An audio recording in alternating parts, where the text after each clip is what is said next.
What is going on, guys? It's your man, Young Von Doom, coming at y'all with another video. And today is the day. Today we are going to be talking about 2005's Fantastic Four, Dr. Doom, taking a look at the character and see if I can do it better. Now, if you haven't, I strongly advise you to go watch my last video where we're going over the origins of Dr. Doom, because I think it's really important that you understand the character and know his origins to know why I tweak the things that I tweak and understand why I take the character in the direction that I take him. But if you don't want to, it's perfectly fine. I just think it'll give you a better understanding and help you better enjoy this video. But with that being said, we're going to get straight into it. Now, 2005's Fantastic Four is weird for me, to say the least. I was 4 when this movie came out, and although I can't remember exactly how old I was when I first watched it, I've always had a love for it growing up, and I especially loved Dr. Doom. Now, at the time, I couldn't tell you why I loved the character so much. There was just something about him that drew me to him. And at the time, I wasn't really a big Marvel fan per se. Nowhere near as big as I am now. Now, at the time, some of my favorite movies included the Blade trilogy, the Sam Raimi Spider-Man trilogy, Hellboy, the Planet of the Apes franchise, and Little Shop of Horrors, and a few other movies that we're definitely going to be covering on the channel here in the future. But like many things I loved as a kid, I started to view the movies differently as I got older. Now, like I said, I'm going to be discussing how I think Dr. Doom could have been done better, but in order to do that, I had to sit back and watch the OG Fantastic Four first. And I don't know what to say, to be honest. I mean, I still enjoy it, but for very different reasons than I did before. In this movie, Dr. Doom is played by Julian McMahon, and his performance was to be desired, in my opinion. I mean, he isn't terrible by any means, but to me it seems like in some scenes he'll deliver a line with just enough arrogance and cockiness. In others, he just seems kind of out of it, like he could care less. After watching the movie, I started doing some digging for some behind-the-scenes footage and interviews with Julian and the director, Tim Story. And what I found was interesting. In an interview with MTV, Julian McMahon said, quote, "I think the film's as faithful as it gets to the comics and the cartoons with what we have, you know what I mean? Like, we only have the ability to show you 2 hours of footage, and inside of that, we're trying to fulfill the fans' objectives of what they've been reading and following for 40 to 50 years. And at the same time, we're trying to introduce people who haven't seen it before to these new characters and give them some kind of relationship base. And I think the relationship base is what makes the comics so successful." End quote. He would then go on to say, quote, "I felt like, when you have fun, particularly in this type of movie, the audience is going to have fun, because it's kind of like the whole, taking a piss out of yourself kind of thing and having a wink with the audience type of thing and all that kind of stuff. And when you do that, you allow the audience to know, okay, I know we're not doing anything real here, but we can actually enjoy ourselves and go out for a ride if we all have a good time." End quote. Now, to me, when I go back and watch some of these interviews with Julian McMahon, it actually seems like he genuinely cares about the character and was thrilled to be playing him. But at the same time, it also sounds like this was a case of a heavy hand from studio execs trying to adapt the characters for a more mainstream audience. But if you ask me, it just wasn't necessary. And this got me wondering, what exactly was it that made them stray so far away from the source material when it comes to the character of Dr. Doom? Upon a little bit more digging, I found the answer to my question in an interview with the director, Tim Story, who was asked why Galactus appeared as a big cloud in the movie's sequel, Fantastic Four: Rise of the Silver Surfer. He said, quote, "I think at the time there was a little bit of fear of going all the way with that, because it's hard to completely grab the concept. If you know Galactus, you know how powerful he is and how big or small he could be. And the fact that he does travel in a spaceship and so forth and so on, that's a very big concept to kind of digest.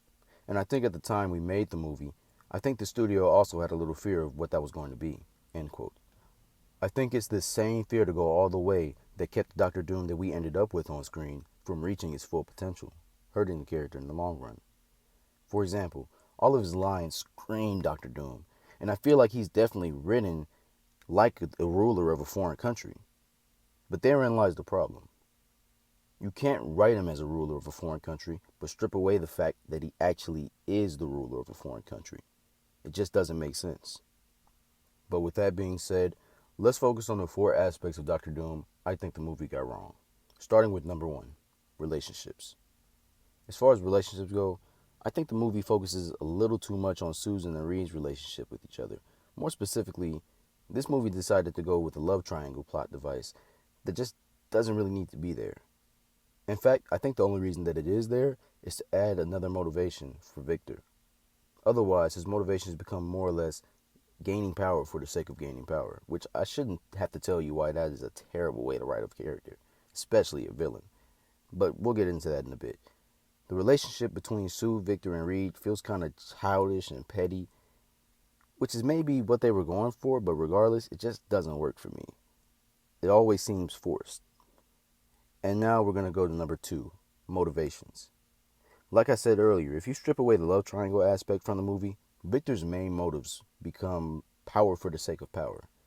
If you don't see the problem with that, let me put it to you like this. If you take Spider-Man and strip away with great power comes great responsibility, what do you have? I mean, sure, he might still become a hero and we probably still get some Spider-Man movies, but it would then become being a hero for the sake of the greater good. Which, sure, you could still do that, but would it really be Spider-Man? At the end of the day, if you strip away the core things that drive a character and replace them with something else, you're taking away the character's depth. You're taking away the very things that make them who they are. And now we're going to talk about number 3, powers. Now, Dr. Doom has a ton of powers, but the one power that surpasses all else is his intellect, which is the aspect that seemed, like the rest of the character, watered down in this movie. And then you got the infamous armor that he's worn throughout the years. In this movie, they opted to go for a more grounded route, I guess, by having his flesh turn into metal under his skin. And I see what they were trying to do, stripping away what makes him human without actually having him wear the suit of armor. But I argue that this decision had the opposite effect of what they wanted. And now, number 4, his roots. Dr. Doom's roots to his homeland of Latveria are very strong. From the time he's born to the time he returns to Latveria years after his departure, Dr. Doom has always held the experiences that he had there very close to him. It's these experiences that helped mold him into the supervillain he would eventually become. From the death of his parents to the oppression of his people to the time that he strangled one of the king's soldiers with his bare hands, everything that he goes through in Latveria plays a crucial part in his evolution and development as a character. At the end of it all, what it boils down to is a movie presenting us with a character, but then taking everything that's integral to their very existence and stripping it away out of fear. Fear of failure, fear of indifference, fear of perception. But what if they didn't? What if they took all of that fear and turned it into courage? And what if they used that courage to create a superior being? To create a vessel of absolute power beyond the comprehension of lesser men? What if they used it to do things right? That is a question I'm going to be trying to answer here today, and we're going to get straight into things with the introduction of Dr. Doom. And in the movie, he's introduced to us in his office as Reed Richards is pitching his idea to go into space to conduct a study on a cloud passing through Earth's orbit. Now, right off the bat, we're going to change things here and make it so that instead of making him a billionaire from Latveria, we're actually going to present him as the king of Latveria and have Reed and Ben come to Latveria seeking the aid of Victor and hoping to gain access to some of the advanced resources and technology Latveria has at their disposal. Sort of treating Latveria like Wakanda in the sense that they'd be far more advanced as a country than the United States due to Victor and his time spent in the secret temple mastering both science and magic. And instead of having Susan Storm work for Victor, we're going to have her already be paired with Reed and Ben. Or we can have it so where, Reed and Susan are still having problems and he has to come approach her for help on this mission or whatever you want to do.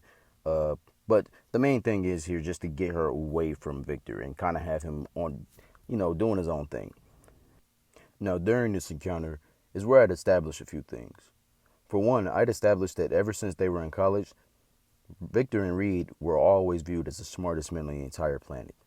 Really just taking this time in the beginning of the movie to set them up as intellectual rivals, giving them a dynamic that I think the movie really just glossed over in favor of focusing more on the love triangle between Susan, Victor, and Reed Richards. Another thing I'd like to establish is the fact that not only is Victor the king of Latveria, but that he's a good king at that. One that people look up to and admire for his vast intellect and his skill. Like in the movie, Victor would accept Reed's proposal, but he accepts it on one condition. And that condition is that Reed would take a look at a little side project that Victor had been working on because although he views himself as intellectually superior to Reed, he still acknowledges and credits the fact that aside from himself, Reed Richards is the smartest mind on the planet. So his opinion would hold some value to Doom. This project would turn out to be a trans-dimensional navigation device, which for the sake of this video, we're going to call it the TransNav. And what the TransNav is designed to do is to allow the user to transport across dimensions as easily as crossing the road. But when Reed takes a look at the device, he comes to the conclusion that not only would it be impossible to create enough energy to power the device, but even if you could, the machine just wouldn't work due to the fact that it would just be flat out too much power to control. But because Victor is such an arrogant and prideful man, all he hears is, with enough power, the machine will work, and he disregards the advice and warnings from Reed Richards. Now from here, we'll fast forward to the actual mission itself, where they're in space waiting on the arrival of this cloud. But unbeknownst to the rest of the crew, Victor would bring the TransNav device on board with them, planning to use the energy of the cloud to power it when they get close enough to it. Now when this happens, what Reed warned Victor about ends up coming to fruition. As he starts to power the device, it immediately goes haywire, absorbing all the energy from the cloud, and eventually exploding, releasing the massive amount of energy all at once. And because Victor was the closest in proximity to the explosion, he would get the worst of it, horribly scarring and disfiguring his face. And it would be this event that would give the Fantastic Four their powers. An important thing to note is that as far as they know, and as far as we the audience would know, Victor didn't receive any powers from this event. He would just end up with the damage done to his face. And this is what would really kind of spark Dr. Doom's hatred for the Fantastic Four. From here, we transition back to Earth, and things will more or less play out how they did in the movies when it comes to the Fantastic Four coming to terms with their powers and adapting to their newfound fame that comes with it. But the main difference being that they would do their recovering in the Baxter building, while Victor recovers back in Latveria. And while there, he'd wrap his face in bandages to cover the damage done, and he would begin to rebuild the TransNav device, modifying it so that it could handle an immense amount of energy and remain stabilized long enough for him to actually use it. But the problem is that he would still need the energy source similar to the power of the cloud, and the only place he could get that kind of power is from inside the Fantastic Four themselves. And from here, using the technology at his disposal, he'd attempt to kidnap one of the Fantastic Four to no avail, as even though the group weren't used to their powers just yet, they were able to still work well enough as a team to cause Victor to retreat back to Latveria and come up with a new plan. But it's during this encounter that we'd come to find out that Victor indeed gained some sort of powers as well, as during the fight with the Fantastic Four, he'd accidentally release an energy strike oddly similar to a lightning strike, and this would ultimately allow Victor to escape. Upon his return to Latveria, Victor would come to the realization that the same energy that was inside the Fantastic Four is within himself. And from this point, he tried to harness the power and use it to power the TransNav, but every time he would do this, it would always end up failing due to the fact that he's unable to control the amount of energy he distributes. And if he used too much energy, the device would just blow up again, but if he used too little energy, the device just wouldn't start at all. And from here, he traveled to the Himalayan mountains in Tibet, seeking the aids of the monks that he once learned so much from. And they would craft him a suit of armor that would not only protect the wearer from any outside force that would attempt to penetrate it, but could also help Victor better control his powers. But all of this would come at a price, as in order to wear said armor, one would have to have the armor permanently fused to their body. And for Victor, this is just a minor sacrifice, as we see him become more and more desperate to get the TransNav up and running. Now, we as the audience wouldn't know why he's so desperate to get it done or what exactly he plans to do once he gets the TransNav up and running until later on in the film. And now, with his new suit of armor and the ability to better control the energy inside of himself, he goes back to Latveria and attempts to power up the TransNav, and when he does, it finally works, and he begins his quest. Now, with the TransNav up and running at full power, it would start redistributing the energy it was taking in, and Reed Richards and the rest of Fantastic Four would pick up on massive energy waves coming from Latveria. And these energy waves are becoming so large, in fact, that if it continues, it would actually bring upon the destruction of all of humanity. And it's because of this that they would fly to Latveria in the Quinjet. Yeah, I put the Quinjet in this rewrite, and we're not going to wait to Rise of the Silver Surfer to see it. Y'all not going to hold me like that. We're going to see the Quinjet in the first one.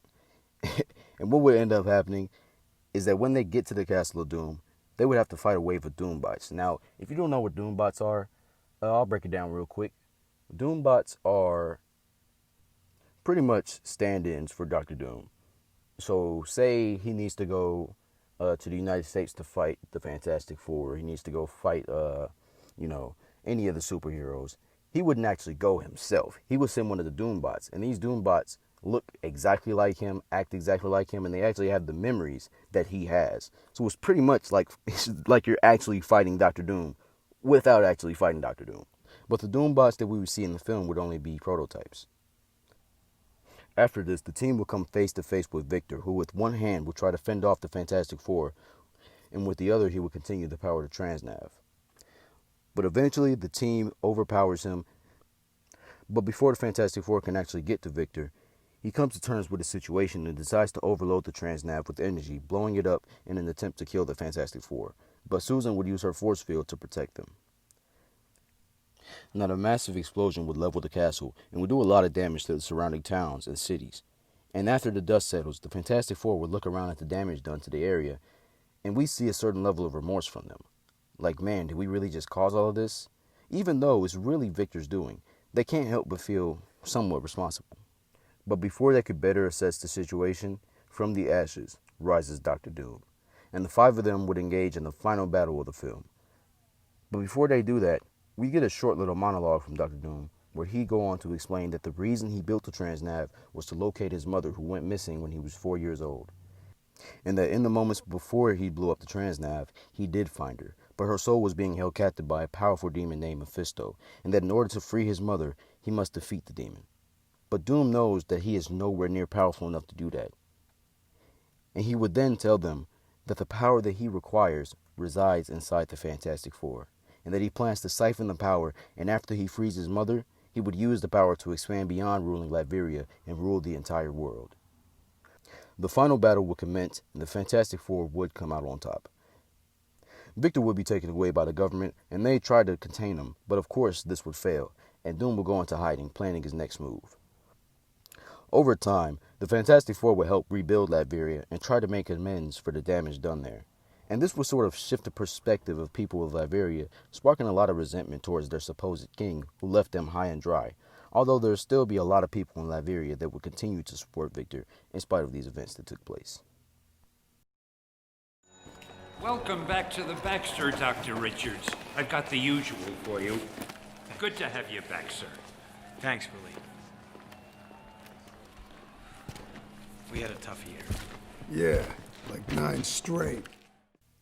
And that is it, guys. That is how I think Dr. Doom could have been done a lot better. And I tried to avoid, getting too much into the Fantastic Four side of things because this is really just meant to focus on how to do Dr. Doom right. If I tried to focus on how to do the Fantastic Four right, this video would be entirely too long because it's already long as hell. I'm not even going to lie to you. And so for those of you who stuck around to the end, thank you guys for sticking around. Thank you guys for watching all the way to the end. And if you enjoyed, please be sure to leave a like. As I did have to re-record this video a few different times, and actually if you notice that the audio quality kind of changed, it's because as I was editing this video, I get to the end and the ending is just gone. It just stops. So yeah, I had to re-record the outro, re-record the ending, and it sounds different because I don't have this access to the things that I was using to record at this moment. But yeah, with that being said, there's just a few more things that I want to add before I get out of here. For starters, I know that the audio quality isn't the best, and I know that it probably is going to sound choppy here and there, but that's just because I'm just getting used to the editing, and I'm really just trying to get a feel for everything. And actually, since we're on the topic, let me know if you got what audio quality would you prefer? Which one sounds better for you guys? Do you think the sounding of the outro is better, or the entirety of the video? Because for the entirety of the video, I was actually using headphones, and this is the quality without the headphones. So let me know what you guys think, which one sounds better, which one I should continue to use until we do get better equipment. But I do promise you we will be getting better equipment. And be sure to let me know what you guys think in the comments about this video, and what do you think about Dr. Doom in 2005's Fantastic Four, and just what do you think about that movie as a whole. And I will be responding to you guys down in the comment. But with that being said, that is all I got for you guys. Thank you guys for watching. Be sure to subscribe, and I'll see you in the next video. Hunger. establish a perfectly content, perfectly ordered world